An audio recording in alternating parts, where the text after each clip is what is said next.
working on getting to this heat kit, which is behind that door. But look at what the installers did.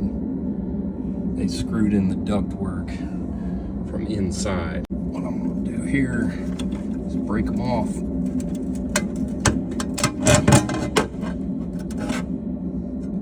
One.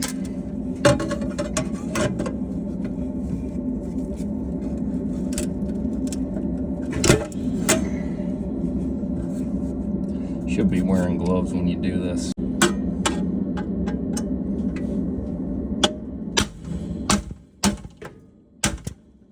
I'm having a harder time with this one, so I'm going to drill beside it to loosen it up.